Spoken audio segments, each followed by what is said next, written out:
Deputy CM Pawan Kalyan చేపట్టిన ప్రాయశ్చిత్త దీక్షకు మద్దతుగా పశ్చిమ గోదావరి జిల్లా పెనుకొండలో హిందూ సంఘాల ఆధ్వర్యంలో భారీ శోభాయాత్ర నిర్వహించారు.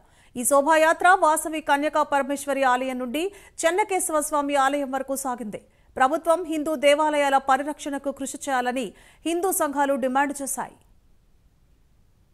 జరిగిన ఈ లడ్డూ విషయం గురించి మేము ఇక్కడ పెనుగొండలో పశ్చిమ గోదావరి జిల్లాలో మేము ఇవాళ గోవిందనామాలు చెప్పుకుంటూ ర్యాలీ చేస్తున్నామండి.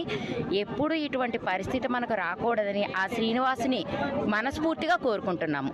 ప్రపంచవ్యాప్తమైన తిరుపతి ప్రసిద్ధ పుణ్యక్షేత్రమైన ఆ క్షేత్రంలో ముఖ్యంగా మనకి అందరికీ ఇష్టమైన లడ్డూ విషయంలో ఇలాంటిది జరగటము చాలా దురదృష్టకరంగా భావిస్తున్నాము. మెయిన్ ఎందుకంటే ప్రసాదం అంటేనే ఇప్పుడు తిరుపతి వెళ్ళేది దర్శనం అవగానే ముందు భక్తులు పరిగెట్టుకుంటూ వెళ్ళేది ప్రసాదం దగ్గరికే కదా. ఆ ప్రసాదం రుచి చూడటానికే కదా.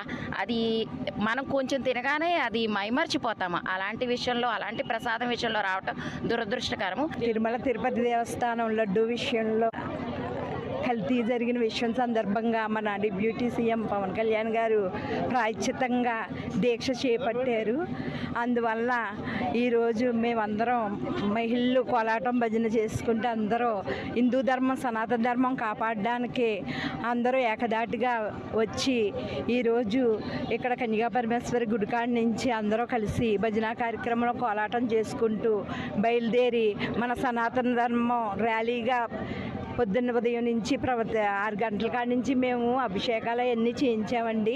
ఈరోజు దీక్ష ఒకరోజు దీక్షాఘటంగా ఆయనకి సంఘీభావం తెలపడానికి మా వీర మహిళలు జన సైనికులు ఈ కార్యక్రమంలో పాల్గొన్నారు. హిందూ ధర్మం అంటే అందరికీ సనాతన ఒక పార్టీ తరపునే కాకుండా ఒక హిందువుగా అందరూ ముందుకు రావాలి. అందుకనే మన సనాతన ధర్మం మనం ఎప్పటి నుంచో వచ్చిన ఈ ధర్మాన్ని కాపాడుకోవాలని మేము ఈ సమావేశంగా సంఘీభావం